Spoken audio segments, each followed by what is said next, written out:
La Segunda Guerra Mundial termina con la capitulación de Japón el 14 de agosto de 1945, después los bombardeos atómicos de Hiroshima y Nagasaki. Los Estados Unidos y la Unión Soviética salen del conflicto muy fortalecidos. Europa, por su parte, termina muy exhausta. Entonces, las dos grandes potencias intentan ponerse de acuerdo para organizar la paz mundial, pero rápidamente surgen tensiones entre estos regímenes políticos y económicos totalmente opuestos. De 1947 a 1953, una primera fase de enfrentamientos entre las dos superpotencias dividen a Europa y a Asia en dos bloques políticos y militares. Sin embargo, el control conjunto del armamento nuclear disuade la apertura de un conflicto mundial generalizado, por lo que los conflictos armados estallarán en los márgenes de un espacio este-oeste cerrado, causando, a su vez, varios millones de muertes. Rusos y estadounidenses compiten por el potencial destructivo y participan en una impresionante carrera armamentística, sentando las bases para la existencia de un mundo bipolar estable. Pero en 1962, con la crisis de los misiles de Cuba, casi estalla una guerra nuclear entre ambos bandos. Tras estos acontecimientos, surge la idea de que se necesita urgentemente un control más estricto de los arsenales militares. A mediados de los años 60, la hegemonía de las dos grandes potencias presentan algunos defectos: la descolonización, el surgimiento de nuevos actores, las dificultades económicas y también las duras críticas de la opinión pública mundial afectan a los propios fundamentos del condominio, derecho de soberanía ejercido por varios estados sobre un territorio americano-soviético, imponiendo unas fases de distensión entre estos dos bloques. A finales de los años 70, surgen nuevas tensiones que hacen revivir los temores de una guerra mundial. La invasión de Afganistán por parte de las tropas soviéticas en diciembre de 1979 suma a una federación en una grave crisis social.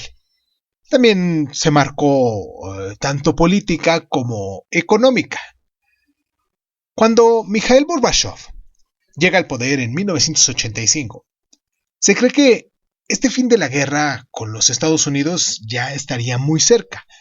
Y no obstante, los últimos intentos de reformar el aparato soviético provocan divisiones dentro del Partido Comunista, mientras que las economías socialistas de todo el mundo empiezan a desmoronarse. Con el colapso definitivo de la Unión Soviética en 1991, se pone fin a la Guerra Fría, que, con importantes consecuencias, trazará la silueta del futuro global. Esto es Crónica Lunares, yo soy Irving Sun, y pues hoy, como ya escucharon muy bien, tenemos en nuestro tema de Love is Dice, siendo hoy 11 de agosto, por cierto, un gran abrazo y una felicitación a mi suegra, que cumple años el día de hoy. Vamos a hablar sobre la Guerra Fría. Comenzamos. Cierra los ojos, cierra los ojos, cierra los ojos, cierra los ojos. Si escuchas que alguien se acerca, no temas. Todo estará bien.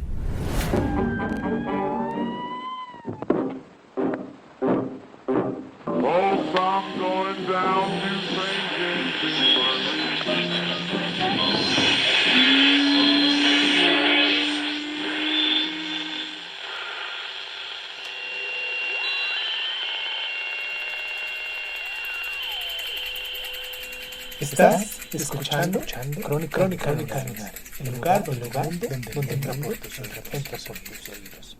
Bienvenido. Hablemos rápidamente de todo este contexto, para meternos de lleno después.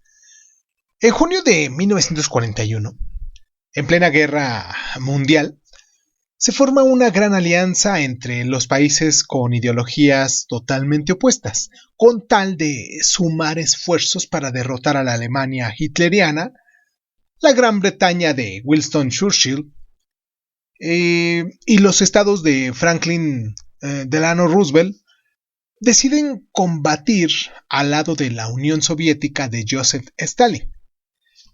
Juntos consiguen que la Alemania nazi capitule el 8 de mayo de 1945, tras lo que deben negociar el reparto del poder en el mundo. El precio que Alemania tendrá que pagar por los daños causados durante la Guerra Fría y también, sobre todo, el restablecimiento de un orden mundial pacificado. Los Estados Unidos son los grandes vencedores de la Segunda Guerra Mundial. Sacan provecho de la economía de guerra, con un Producto Nacional Bruto que aumenta en un 220% desde que entran en el conflicto en diciembre de 1941 y sus pérdidas materiales y humanas son limitadas. Los estadounidenses también disponen de un ejército muy eficaz tanto a nivel de efectivos humanos como en materia tecnológica. De hecho, si lo viéramos de algún modo, es el único país que posee el arma atómica, desarrollada con la ayuda de científicos y militares nazis algunos años después. Su salud financiera es tan buena que, al final del conflicto, el país proporciona alrededor de 50% de la producción industrial mundial y participa en un tercio de las exportaciones mundiales. Así. Su objetivo a corto plazo es desmovilizar a los 12 millones de soldados que todavía se encuentran en el extranjero y reconvertir su economía. Por su parte, la Unión Soviética sufre el mayor número de pérdidas humanas de guerra, alrededor de unos 20 millones de personas, y pierde una gran cantidad de sus capacidades materiales. Las autoridades cifran los daños directos causados por el conflicto en 679 mil millones de rublos. Sin embargo, el sistema soviético, basado en la planeación, el colectivismo y la autoridad restrictiva de un solo partido, demuestran su eficacia durante el periodo de entreguerras. Así, dado el contexto internacional para los principales responsables políticos, es esencial reequilibrar el complejo industrial militar ruso.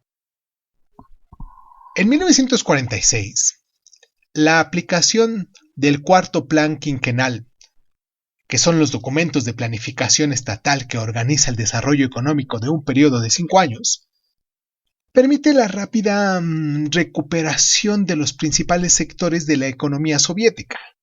Esta recuperación es de vital importancia ya que con los Estados Unidos, la Unión Soviética es la única potencia capaz de ejercer una influencia significativa en este periodo de posguerra. Al igual que los millones de soldados estadounidenses que permanecen en el extranjero, su poderoso ejército mantiene su presencia en los países liberados. Por lo tanto, aunque la Unión Soviética sale muy perjudicada de la guerra, puede pretender entrar en la categoría de superpotencia con total legitimidad. Europa, por el contrario, los países europeos, que ya están devastados, se ha diezmado su población, han sufrido pérdidas materiales catastróficas y su economía se ha paralizado. En la esfera política reina una gran inestabilidad, debido al final de la preocupación alemana y al retorno de los gobernantes a sus países, que pronto se traduce en muchas revueltas. Los pueblos que fueron sometidos directamente a la invasión alemana encuentran la figura del héroe de guerra en el bando de la resistencia y no en los políticos exiliados. Por consiguiente, algunos movimientos sociales se ven a la luz, a menudo apoyados por los partidos comunistas europeos que en efecto desempeñan un papel muy importante en la alimentación de la resistencia europea, en particular gracias a la acción centralizadora de la Comintern. Gracias a sus acciones decisivas contra el ejército alemán, la Unión Soviética es muy popular entre las naciones occidentales. Así, durante las primeras votaciones, los partidos comunistas obtienen resultados un tanto históricos. En Gran Bretaña, los partidos de izquierda también ganan las primeras elecciones organizadas después de la guerra, algo que despierta los miedos a un acercamiento con movimientos comunistas.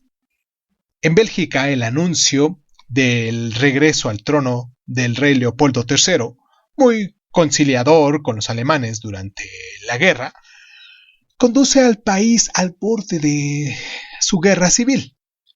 En Grecia, a pesar de un acuerdo territorial en 1944 entre Joseph Stalin y Winston Churchill, estalla una guerra fratricida en marzo de 1946 que enfrenta a los comunistas del general Marcos con las tropas monárquicas del rey Jorge II. El conflicto termina en 1949 con la derrota de los comunistas. En el resto del mundo, la situación es igualmente compleja debido a una importante colonización, visible sobre todo en África y en Asia. Pero América Latina sufre de este fenómeno y pasa bajo el dominio absoluto de los Estados Unidos y Japón, que en el grupo de los grandes perdedores de la guerra se ve como tras su rendición de potencia se reparten sus conquistas territoriales. Los Estados Unidos y la Unión Soviética se reparten una gran cantidad de islas, mientras que Corea es dividida por el paralelo 38. Manchuria es entregada a China, donde comienza una guerra entre las tropas comunistas de Mao Zedong y el movimiento nacionalista de Chiang Kai-shek. El final de la guerra en Europa impone a las principales potencias vencedoras el deber de reunirse en cumbres internacionales. En febrero de 1915, mientras que la guerra todavía está en marcha, Joseph Stalin, Winston Churchill y Franklin Roosevelt se reúnen para negociar durante una semana en la pequeña ciudad de Yalta, en Crimea, y los tres grandes, llamados así, excluyen a la Francia del general de Gaulle, puesto que al haber colaborado con Alemania no reconocen que tenga su mismo estatus. El objetivo de la conferencia es organizar el final del conflicto y la transición hacia la paz en Europa, y hacerle pagar el precio de guerra a la Alemania. Para lograrlo, los tres grandes deciden ocupar Alemania, dividirla en zonas, cada una administrada por las tres grandes potencias, y otorgar uno de sus territorios a Francia. El objetivo de esta medida es desmantelar el país para que se vuelva inofensivo. Y por otra parte, es necesario establecer elecciones libres en todos los países liberados de Europa para reafirmar el derecho de cada pueblo a la autodeterminación. Finalmente, los vencedores se ponen de acuerdo en la necesidad urgente de establecer un sistema de seguridad colectivo entre las naciones para evitar que tenga lugar otra guerra mundial. Pero aunque los objetivos están claros, rápidamente surgen los propósitos hemogénicos de los Estados Unidos y de la Unión Soviética, lo que produce un aumento de desconfianza mutua. En el bando estadounidense, el 12 de abril, Harry Truman, que sucede a Franklin Roosevelt tras su muerte por su enfermedad, el nuevo presidente tiene la intención de aprovechar la supremacía estadounidense para tomar las riendas en las relaciones diplomáticas e imponer las reglas del comercio internacional. De hecho, los Estados Unidos se presentan como defensores de un mundo libre y democrático, que funciona según los mecanismos de la economía de mercado. Tras los acuerdos de Bretton Woods, en 1944, el dólar alcanza el puesto de moneda de referencia en las transacciones internacionales, lo que permite firmar los acuerdos del General Agreement of Tariffs and Trade, GATT, Acuerdo General sobre los Aranceles Aduaneros y de Comercio. en 1947 para suprimir las barreras arancelarias y establecer el libre comercio a nivel mundial.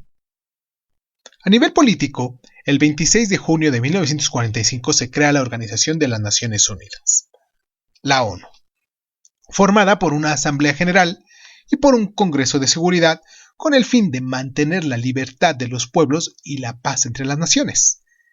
Estas nuevas instituciones garantizan plenamente los intereses políticos, económicos y financieros de los países del norte.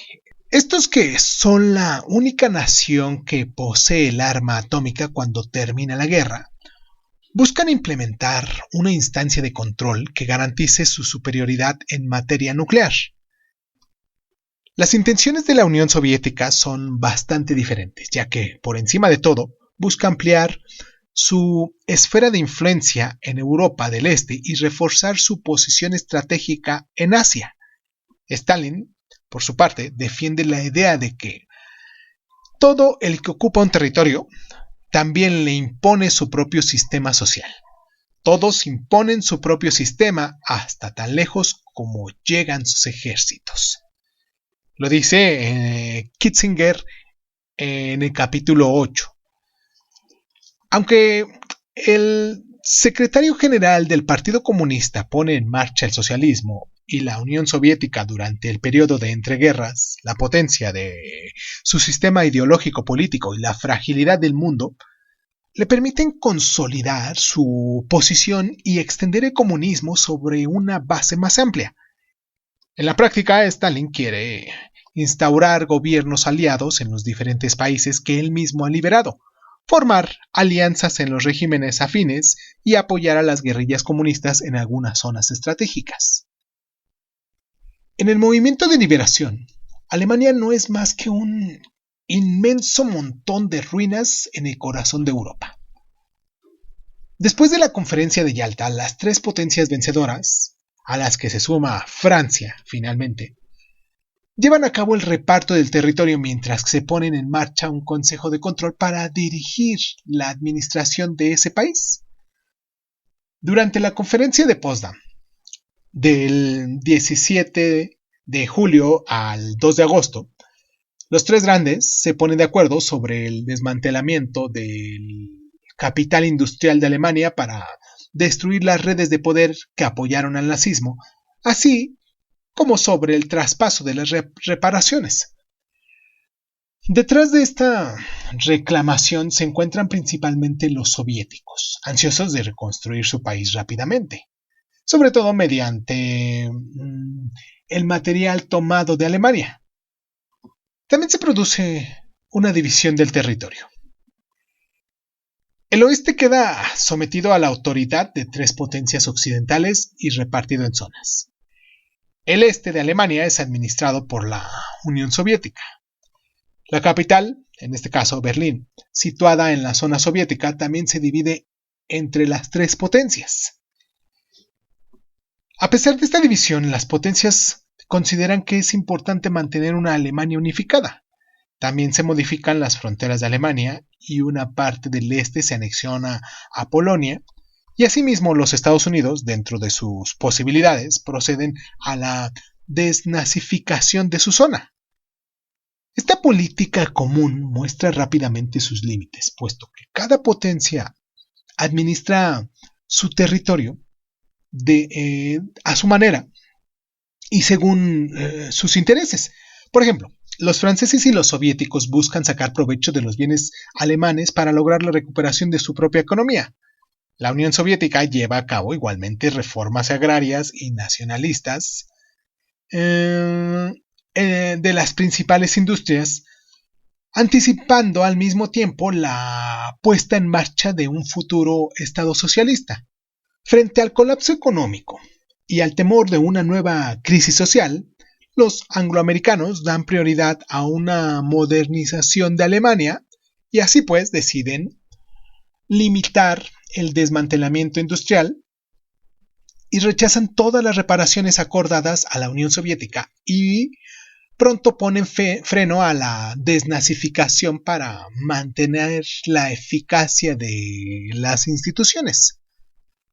Para facilitar estas medidas, ambos estados también planean unificar su zona. Las tensiones aumentan en este contexto, anunciando la entrada inminente en lo que hablaremos en el siguiente bloque, la Guerra Fría. Vamos a hacer nuestra primera pausa aquí en el programa para recordarles a ustedes nuestras plataformas para que se pongan en contacto con nosotros, para que nos dejen sus mensajes y para que sobre todo nos recomienden los temas de historia que a ustedes les gustaría que habláramos aquí en este espacio que tenemos de Lovins Dines los días jueves, como hoy, siendo 11 de agosto. Mucho me gustaría que nos dejaran sus temas a seguir para que nosotros investiguemos, nos documentemos y en determinado momento pues también lo contemos aquí como a ustedes les gustaría escuchar. Y pues nos pueden encontrar como Crónica Lunares Dizun en Facebook, en Instagram, en YouTube. Nos pueden descargar en iVoox, en Anchor, en Breaker Audio, en Google Podcast, en Apple Podcast, en Overcast, en Radio Republic, en Spotify, en TuneIn, en SoundCloud, en Patreon, en Speaker y en iHeartRadio. Quiero mandar un abrazo a la gente que muy recientemente se ha anexado con nosotros, gente que se ha adoptado este programa como parte de su día a día, porque ustedes saben que hacemos este programa diario. Quiero mandarle un abrazo a la gente de Indonesia, allá en Java Oriental, a la gente de Islandia, en la región capital. Quiero también mandar un abrazo a Líbano, Argelia, allá en Argel. Quiero mandarles un gran saludo, abrazo en Helvaria, ahí en Letonia, en Sofía, en la capital de Bulgaria, en Belice, un país que está aquí cerquita junto con nosotros, que somos vecinos y que recientemente empezaron a escucharnos en el distrito de Cayo. Y también un abrazo muy caluroso a la gente de China, en Chongqing, que nos escucha y que nos ha estado mandando también sus mensajitos. Y pues todo eso me hace muy feliz a mí.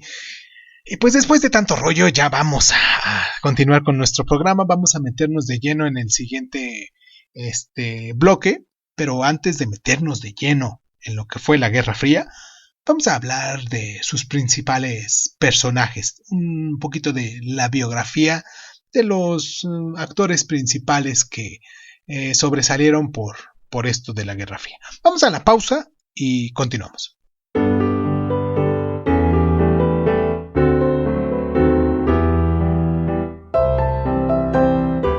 Hablemos de Joseph Stalin, el hombre de Estado soviético. Joseph Vissarionovich Drugovsky, conocido como Stalin, espero haberlo pronunciado bien, es un político soviético originario de Georgia, del suroeste de Rusia, que procede de un entorno campesino y pobre. Durante su infancia recibe una educación muy religiosa, ya que son seguidores de la Iglesia Ortodoxa, contra la que luchará más adelante. Su carácter fue sólido e incluso tosco, y durante su juventud cultiva un gran interés por la literatura realista. Como respuesta a las enseñanzas de la Iglesia, se une a la ideología revolucionaria que se asienta en Rusia en la segunda mitad del siglo XIX bajo la influencia de la primera internacional comunista dirigida por Karl Marx, y ya siendo miembro del Partido Socialdemócrata Ruso, es militante muy comprometido contra las políticas de los zares. Obligado a vivir en la clandestinidad durante 18 años, lleva una vida extremadamente dura y peligrosa. De 1902 a 1911, lo llevan varias veces a los campos de concentración en Siberia, donde siempre consigue escapar. Ya se parecía a nuestro antihéroe nacional, el Chapo, ¿no? En 1913, adopta el nombre de Joseph Stalin, literalmente el hombre de acero. Después de su primer encuentro con Lenin, en 1905 y luego con León Trotsky, entra en el Comité Central Bolchevique y se convierte en el responsable de la acción revolucionaria en Rusia. En 1913 es detenido de nuevo y deportado durante 4 años a un campo cerca del Círculo Polar Ártico, del que será liberado en el momento de que empieza la Revolución Rusa. De 1917 a 1922, Stalin ocupa el puesto de comisario del pueblo de asuntos nacionales dentro del partido bolchevique. Este periodo se caracteriza también por la reconstrucción de este país devastado ya anteriormente por la guerra. A pesar de tener violentos enfrentamientos con Trotsky, que es el creador y principal estratega del Ejército Rojo, Stalin es elegido a la cabeza del Partido Comunista el 3 de abril de 1922. Ocupa la posición más alta en el poder soviético y le da el nombre de Unión de Repúblicas Socialistas Soviéticas a su territorio, la tan famosa URSS. Durante los primeros años de su mandato, Stalin hace una depuración de 140,000 miembros del partido y se opone enérgicamente a Trotsky, que defiende la teoría de la revolución permanente a nivel mundial. El hombre de acero pretende llevar la revolución al interior de las fronteras rusas y pone en marcha el socialismo. Y para lograrlo, refuerza significativamente los poderes del Estado e instaura un régimen político y policial excesivamente represivo. La economía soviética stalinista se basa en la aplicación de planes quinquenales cuya prioridad se centra en la industria pesada. Se prohíbe la propiedad privada, lo que resulta en la deportación y la ejecución de muchos miembros de las clases campesinas y burguesas, y al mismo tiempo las tierras agrícolas se dividen en dominios del Estado que son llamados los sovjos. En una fase de distensión en el ámbito nacional e internacional se produce la atrocidad de las purgas de Stalin. Durante los juicios de Moscú, los opositores políticos de Stalin son sistemáticamente condenados y ejecutados por motivos muy extravagantes. Estas purgas se transmiten por todo el mundo y originan importantes dudas sobre la verdadera naturaleza del régimen soviético.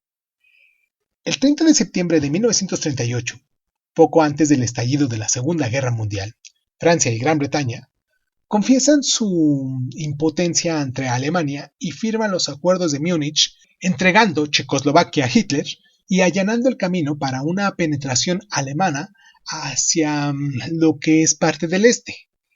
El 23 de agosto de 1939, Stalin, para protegerse, firma un pacto de no agresión germano-soviético con Hitler y, sin embargo, el 22 de julio de 1941, como muchos sabemos, el ejército alemán ataca a la Unión Soviética por sorpresa, violando este acuerdo. Ante este hecho consumado, Stalin sella una alianza con Winston Churchill que pronto se amplía a los Estados Unidos de Roosevelt, que oficialmente entran en guerra en diciembre de 1941, y esta gran alianza le permite a la Unión Soviética frenar al ejército alemán por el este y recuperar sus posiciones en los territorios orientales hasta la victoria decisiva en Berlín. Este éxito soviético, apoyado por la propaganda, le permite a Stalin presentarse como un gran estratega. Al llegar a la cima de su gloria, aprovecha su victoria para impulsar a la Unión Soviética con el fin de consolidar su oposición en Europa y en Asia. El abismo que separan las concepciones soviéticas y los occidentales sobre el destino del mundo auguraba un enfrentamiento ideológico importante con los Estados Unidos. Tras su muerte de Stalin en 1953, nace la esperanza de un apaciguamiento en las relaciones internacionales.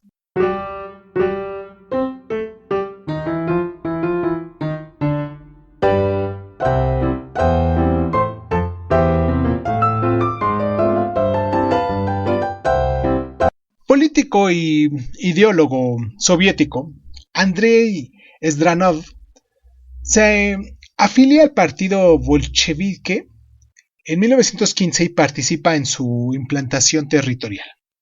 En 1927 se convierte en miembro del Comité Central del partido.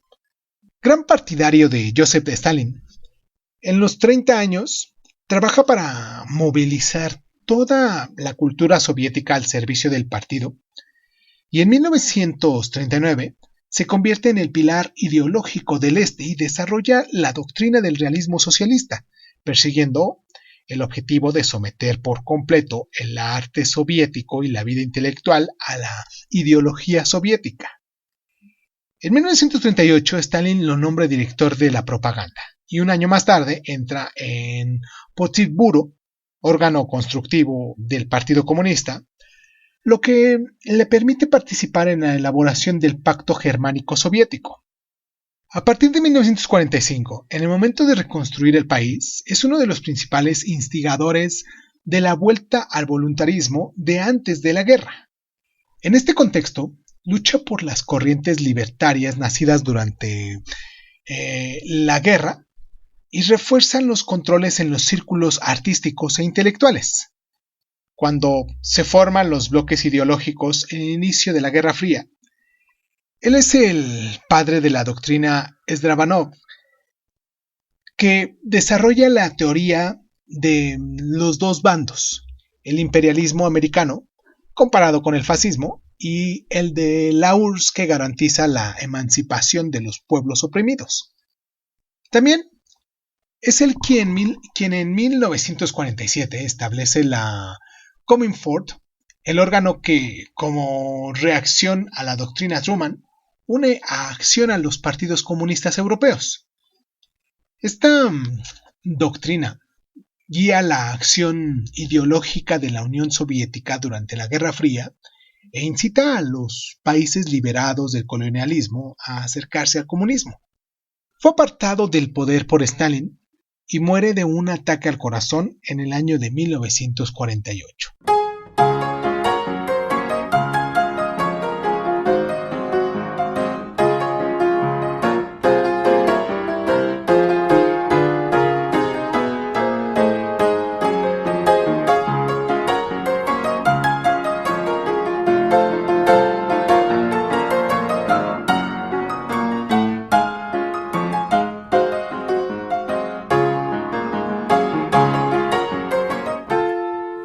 Presidente estadounidense nacido en Lamar, Missouri. Harry S. Truman procede de una modesta familia de agricultores. Estudia en Independence, una pequeña ciudad de unos 6,000 habitantes. Sin embargo, su padre se arruina al especular con el precio del maíz, por lo que el joven Harry debe sacarse de la cabeza la idea de realizar estudios universitarios. No obstante, participa en el esfuerzo de la guerra de Estados Unidos durante la Primera Guerra Mundial y destaca en particular en los Vosgos, en Francia. A principios de los años 20 se lanza brevemente en el comercio de ropa y luego conoce a los Prendergast, una familia muy rica que rige la vida política de los demócratas en Missouri. Truman es admitido como administrador en el condado de Jackson y en 1934 los Prendergast le animan a presentarse para el cargo de senador demócrata de Missouri y pues claro, con suficiente ayuda lo hace y termina obteniéndolo. Luego se traslada a Missouri, donde ocupa un escaño en el Congreso de los Estados Unidos. Y aunque el presidente Franklin Roosevelt le otorga poca importancia en la jerarquía del partido, Truman muestra una gran habilidad en el seno de las diversas comisiones sobre cuestiones socioeconómicas sensibles, Y durante la Segunda Guerra Mundial, claro, participa activamente en la política intervencionista de Roosevelt y logra limitar las pérdidas financieras del Estado. Ya en 1944 es nombrado vicepresidente al lado de Roosevelt, que lo elige para excluir al controvertido Henry Wallace. El 12 de abril, cuando muere el presidente, Harry Truman se convierte en el 33º presidente de los Estados Unidos. Ahora bien, el nuevo presidente, que hasta entonces es muy poco involucrado en los asuntos internacionales, debe negociar la paz con los británicos y también con los soviéticos, así como el reparto del poder del mundo. Para poner fin a la guerra, Truman no duda en ordenar el bombardeo nuclear de las ciudades japonesas de Hiroshima y Nagasaki. Temiendo el control comunista en la Europa devastada, desarrolla la doctrina Truman, una política de contención militar y económica del comunismo teorizado por George Froch Keman y George Marshall. Luego, a partir de marzo de 1947, hace votar un préstamo de $400 millones para apoyar al ejército británico en contra de los comunistas griegos e implanta el Plan Marshall para reactivar la economía de los países de Europa Occidental. En 1948, para ayudar a los occidentales, se opone al bloque de Berlín establecido por los soviéticos mediante un puente aéreo y a continuación, el 4 de abril de 1949, ratifica la creación de la Organización del Tratado del Atlántico Norte, lo que es la OTAN, que últimamente ha sido muy citado. Y esta alianza política y militar de naturaleza defensiva tiene el objetivo de proteger a sus países miembros de la Unión Soviética. Por otra parte, Truman pone en marcha su política de contención en el momento de la Guerra de Corea, donde una coalición internacional bajo la herejía de los Estados Unidos se enfrenta a las tropas comunistas norcoreanas y también las chinas. En las elecciones de 1952, Truman sufre una grave derrota ante el republicano Dwight Eisenhower. Entonces se retira de la vida política para disfrutar de una jubilación apacible en su Missouri natal. Muere el 26 de diciembre de 1972, deshonrado, incluso despreciado por la gran parte de la opinión pública cuando se retira de la escena política. Truman recupera su prestigio más tarde y hoy en día es considerado uno de los presidentes más importantes de la historia de los Estados Unidos.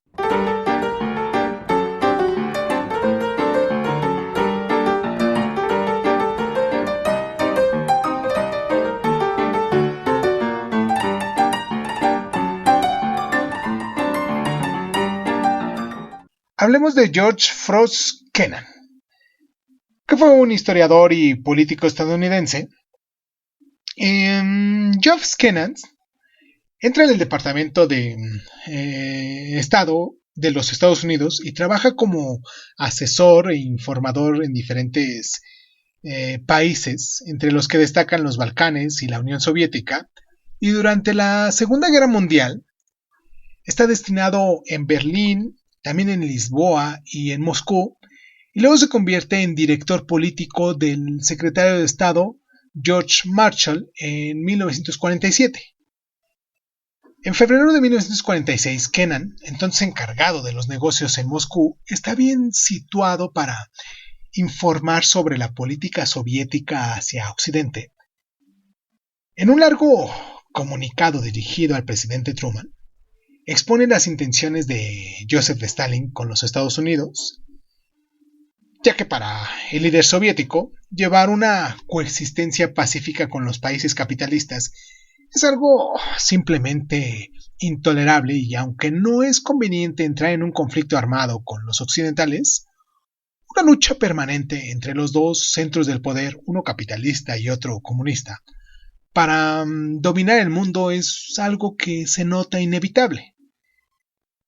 El embajador de los Estados Unidos expone entonces una teoría de la contención del comunismo que favorece una intervención militar y económica de los Estados Unidos en la escena internacional.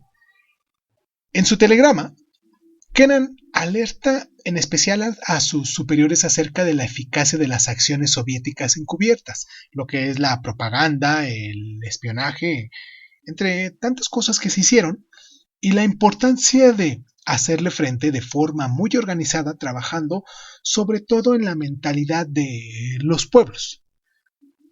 A principios de 1947, George Kennan vuelve a los Estados Unidos a petición del secretario de Estado George Marshall para dirigir un nuevo departamento de estrategia política exterior estadounidense y, como tal, desarrollar un plan de asistencia económica para Europa. En julio, el telegrama de George Kennan se publica de forma anónima en la famosa revista política estadounidense Foreign Affairs en marzo de 1947. Esto que se publicó desembocará en la doctrina Truman, que firma la entrada oficial del país en la Guerra Fría contra la Unión Soviética.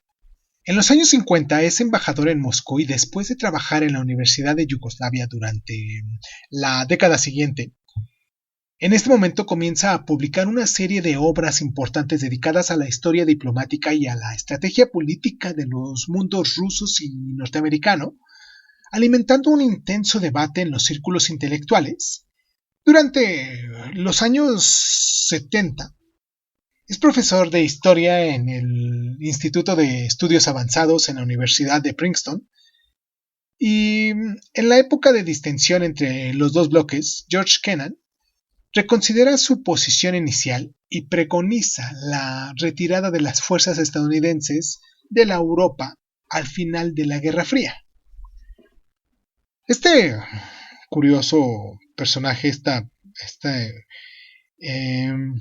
no podríamos decirlo espía, pero pues sí político que estuvo muy cerquita del poder y que en determinado momento también manipuló en cierto modo los hilos de la Guerra Fría, muere el 17 de mayo del 2005 con 101 años.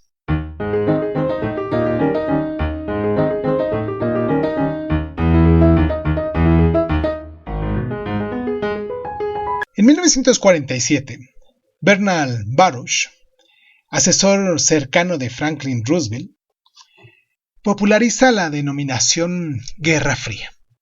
Con este conflicto desea poner de relieve las tensiones existentes entre lo que es en ese momento los Estados Unidos y la Unión Soviética, que aunque son intensas, es difícil que conduzcan a un conflicto armado.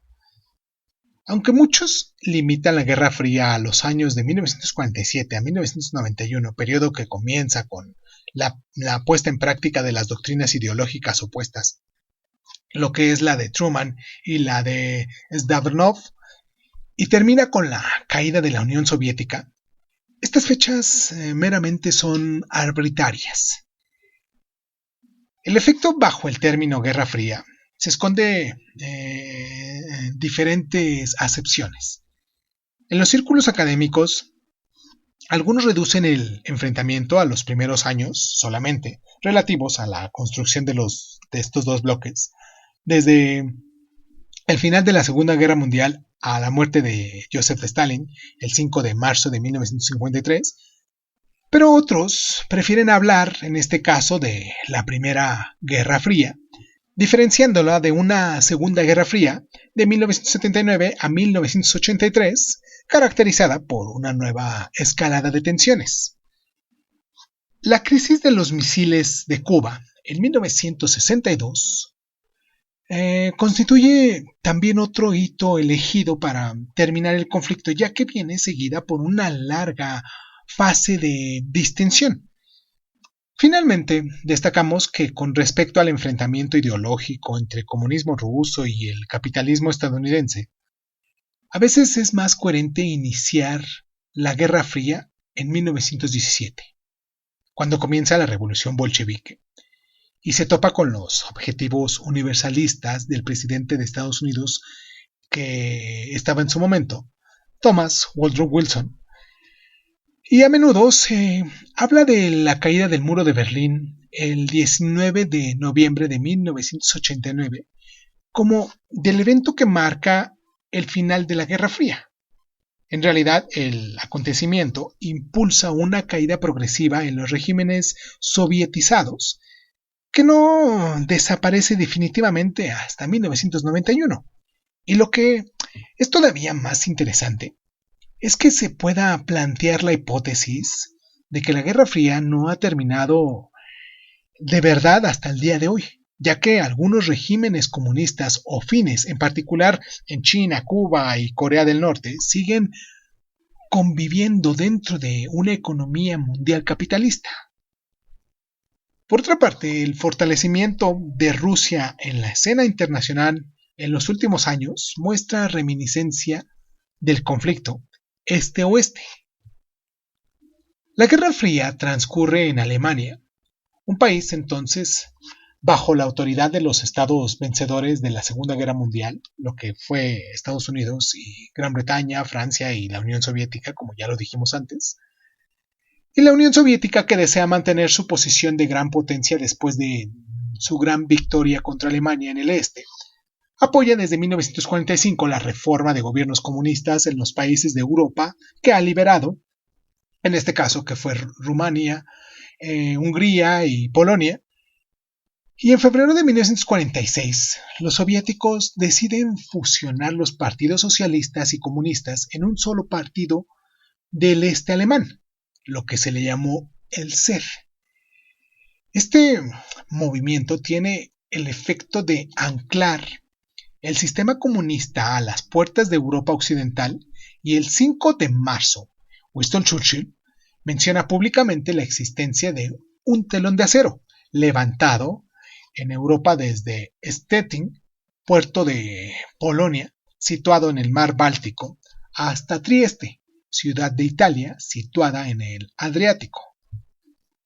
Ante este escenario, los Estados Unidos y Gran Bretaña creen oportuno establecer una alianza económica en Alemania que se desmarcase ideológicamente del proyecto soviético.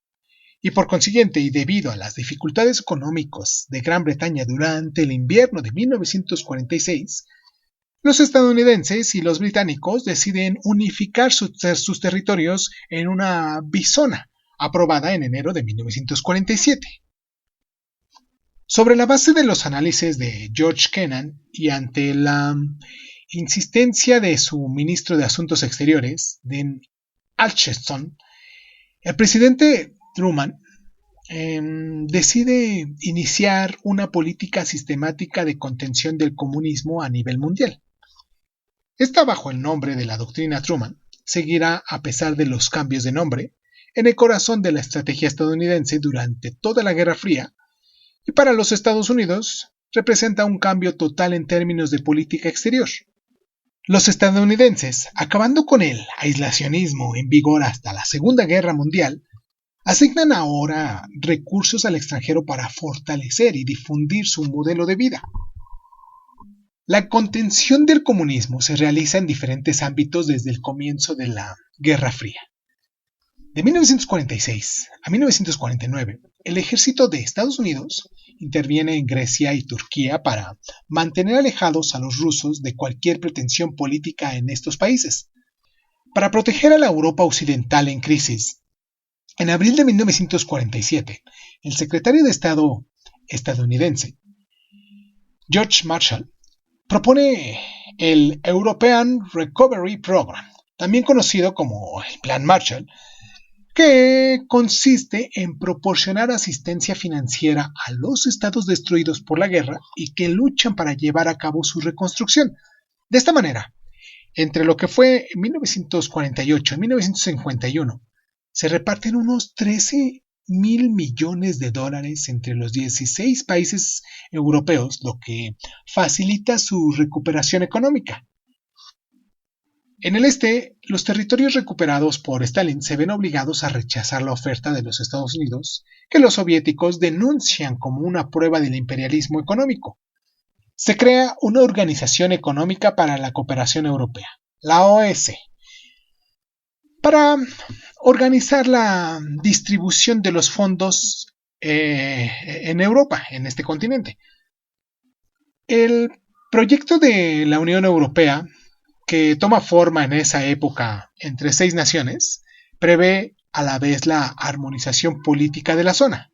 En cambio, los Estados Unidos ahora disponen de una gran influencia económica en la Europa occidental, lo que les da la oportunidad de vender una abundante cantidad de su producción de bienes de consumo y explotar el modo de vida estadounidense, considerado un poderoso antídoto contra la ideología comunista. Por su parte, los soviéticos buscan protegerse contra el aislacionismo diplomático a toda costa al tomar el control del poder de Europa del Este mientras se extiende su modelo económico. En respuesta a la política de los Estados Unidos, desarrollan la doctrina Zdanov, que toma su nombre de un ideólogo ruso encargado de la propaganda de la Unión Soviética. Durante una conferencia celebrada en Polonia en septiembre de 1947, que reúne a los principales partidos comunistas europeos, Andrei Zdanov expresa la idea de un mundo dividido en dos bandos. Los estadounidenses son tachados de representantes del imperio antidemocrático y en respuesta a esto los soviéticos se posicionan como los defensores del antiimperialismo y la democracia que lucha a favor de los intereses de los pueblos oprimidos del mundo. Por consiguiente, la resistencia se asimila al comunismo, que aparece como una única fuerza liberadora. La conferencia lleva de manera bastante natural el nacimiento de la Cominform, un organismo con sede en Belgrado cuyo trabajo consiste en homogeneizar la acción de los partidos comunistas en Europa y desestabilizar los regímenes capitalistas. En el plano económico, también se establece en Moscú un Consejo de Ayuda Mutua Económica, el CAME o Comecon. A la manera del Plan Marshall, los soviéticos proporcionan también desde este momento la más valiosa ayuda económica dentro de su esfera de influencia. Stalin se enfrenta a la realidad de una reconstrucción alemana en el oeste, para lo que tiene la intención de reforzar su influencia en la Europa oriental que impone la exclusión de los gobiernos de los partidos no comunistas.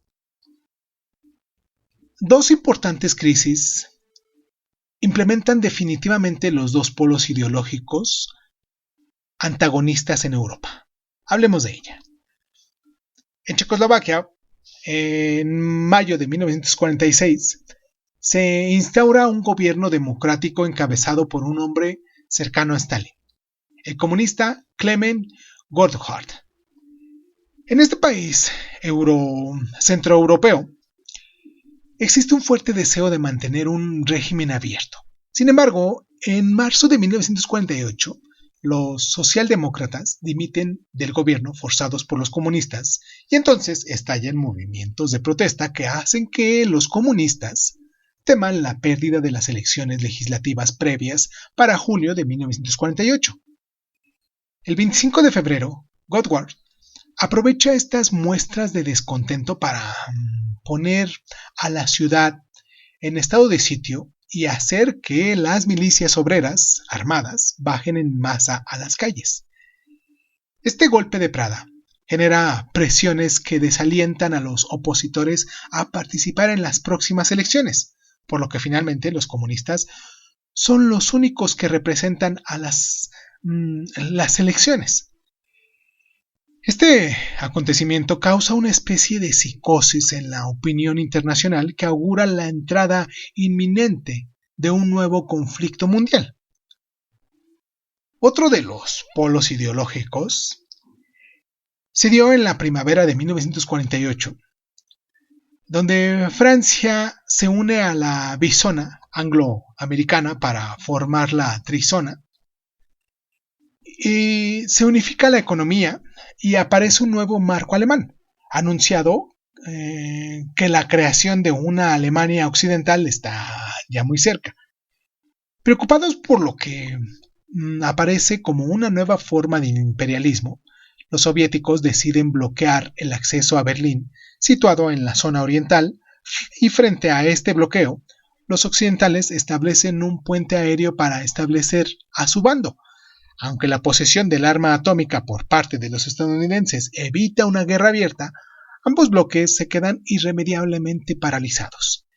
En 1949 aparecen dos nuevos estados en el mapa del mundo, estableciendo la separación de Alemania durante más de 40 años. Por un lado, en el oeste se funda la República Federal Alemana, la RFA, con unos 60 millones de habitantes, dirigida por el líder de la Unión Demócrata Cristiana, Konrad Adenauer, y basada en el modelo capitalista occidental. Por el otro, en el este se crea la República Democrática de Alemania, con 17 millones de habitantes y dirigida por el comunista Otto Grotenhöhn. Estas dos Alemanias se convierten en el símbolo de enfrentamiento ideológico entre los dos modelos de sociedad. Vamos a hacer nuestra pausa. Vamos a dejarles aquí un pequeño espacio para que vayamos a prepararnos algo para tomar, para que estén aquí escuchando, o al menos yo para que traiga un vasito con agua, para que no se me reseque tanto la boca y que pueda seguir platicando. Todavía nos falta un pedazo de nuestro programa, un pedazo muy largo. Y pienso que ya llevamos un pedazo también nosotros aquí del programa. Creo que lo más conveniente, más que hacer una pequeña pausa, vamos a dejarlo para el día de mañana. Vamos a recortar aquí y vamos a dejarlo para el día de mañana para que no sea demasiado largo y fastidioso. ¿Y qué tal si nos escuchamos la próxima semana? Hoy, como les dije, siendo 11 de agosto, lo vamos a dejar para la próxima semana, que va a ser el 18 de agosto. Quiero pensar, a ver, déjame saco mis cuentas. Si hoy es 11, sí, el próximo jueves 18 de agosto vamos a hablar sobre la segunda parte de esto. Todavía apenas hicimos este pequeño recuento. Todavía no entramos en el caso de los espías, en el caso de toda esta situación que se dio, de los movimientos políticos, de los secretos, de las armas que se movieron, la estructura armamentística que se presentó en la Rusia, en la Unión Soviética de ese entonces, y cómo afectó, y cómo a través del dinero también por el lado capitalista, pues se movieron muchos intereses políticos y económicos, y cada quien luchando por su lado, claro, ¿no? Vamos a hacer nuestra pausa para no hacerlo tan largo. Les mando un abrazo muy caluroso. Nos escuchamos la próxima semana con la segunda parte. Yo seguiré aquí grabándolo y lo voy a programar para que sean dos partes. Les agradezco mucho el tiempo que se toman para estar aquí con nosotros. Los espero la próxima semana. Espero que les esté gustando lo que estamos haciendo. Y pues nada, esto fue Crónica Lunares. Yo soy Irving Sun y nos quedamos en la parte de la internalización de todo este conflicto. Hablaremos la próxima semana ya para terminar el programa. Y pues nada, por el momento nos despedimos y nos escuchamos. Y recuerden que cada día hemos estado subiendo de nuestra sección de Cuéntame un libro,